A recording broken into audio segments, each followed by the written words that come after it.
Hello everyone, welcome to you all in my video. Today our discussion will be on the topic accuracy and precision. What is accurate value and what is precise value? And what is the difference of these accurate values and precise value? So let's begin our discussion. Accurate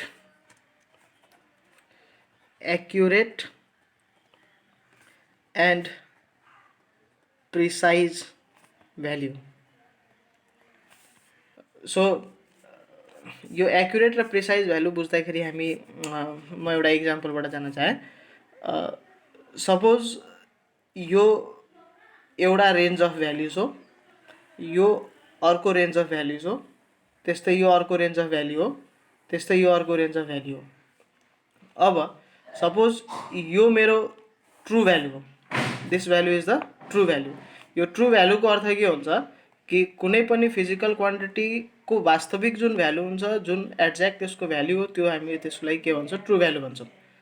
अब हामीले in the course of our measurement suppose हामीले हाम्रो धेरै डेटाजहरूमा कुनै value यो value हो, कुनै value यो भ्याल्यु हो, कुनै भ्याल्यु यो भ्याल्यु हो, कुनै भ्याल्यु यहाँ छ, कुनै भ्याल्यु यहाँ छ, कुनै भ्याल्यु यहाँ छ, कुनै भ्याल्यु यहाँ छ, यहाँ छ, यहाँ छ, यहाँ छ। So a number of values are there in our experiments. These all are the set of values that we got from our experiment. Now the value which is very near to this true value, this value is called accurate value. मतलब जुन value true भ्याल्युको धेरै नजिक हुन्छ त्यो भ्याल्युलाई हामी के भन्छ, accurate value हुन्छ। र त्यो सेट अफ भ्याल्यु जसमा एक अर्कामा धेरै डिफरेन्स हुँदैन, जस्तै यो सबै भ्याल्युजहरू एउटै रिजनमा छन् भनेपछि यी सबै डेटाजहरूलाई, सबै भ्याल्युजहरूलाई हामी के भन्छ, this are the precise values of the measurement. जस्तै सपोज मैले एउटा कुनै वस्तुको if I want to measure the mass of a object which is actually the mass of this object is 2 kg, suppose 2 kg is the mass of this object.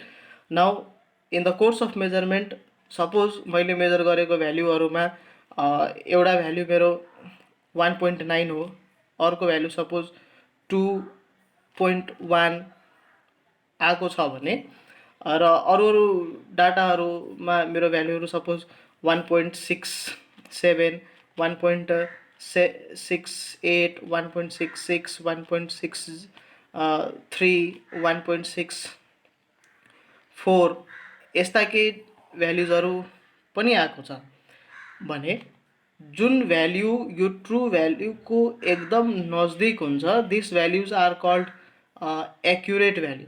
यो भ्याल्युलाई हामी के भन्छौँ, एक्युरेट भ्याल्यु भन्छौँ। र यस्ता भ्याल्युजहरू जुन एक अर्कासँग धेरै नजिक हुन्छन्, मतलब दुईटा भ्याल्युजको बिचको डिफरेन्स एकदम नेग्लिजिबल हुन्छ, यस्ता भ्याल्युलाई हामी के भन्छौँ, प्रिसाइज भ्याल्यु भन्छौँ। These are called precise values. कुनै पनि मेजरमेन्ट गर्दाखेरि हाम्रो भ्याल्यु एक्युरेट हुन पनि जरुरी छ र एक्युरेट साथसाथै प्रिसाइज हुन पनि जरुरी छ, अनि मात्रै त्यो भ्याल्यु सही तरिकाले मेजर गरेको हो भनेर बुझिन्छ। हामीले मेजरमेन्ट सिस्टममा या मेजरमेन्ट गर्दाखेरि हाम्रो इन्स्ट्रुमेन्टले एक्युरेट र प्रिसाइज दुवै भ्यालु दिन जरुरी छ। यो एक्युरेट भ्यालु पनि प्रिसाइज हुन सक्छ कुन बेला, यदि यो जस्तै 2.10, 2.11, 2.09, 2.08 यस्ता केही भ्याल्युजहरू हामीसँग हुन्थ्यो भने हामी यस्ता भ्यालुलाई एक्युरेट भ्याल्यु पनि भन्छौँ र प्रिसाइज भ्यालु पनि भन्छौँ। यसरी एक्युरेसी र प्रिसिजन दुवै हुन जरुरी छ एउटा मेजरमेन्टलाई, एउटा मेजरमेन्ट सही मेजरमेन्ट भन्नको लागि। So in short, I mean to say the value which is very near to true value is accurate value, and the value which is very near to the different values or the different datas that we got and they are very near to each other, then these values are called precise value. So this is the difference between accurate value and precise value. Thank you.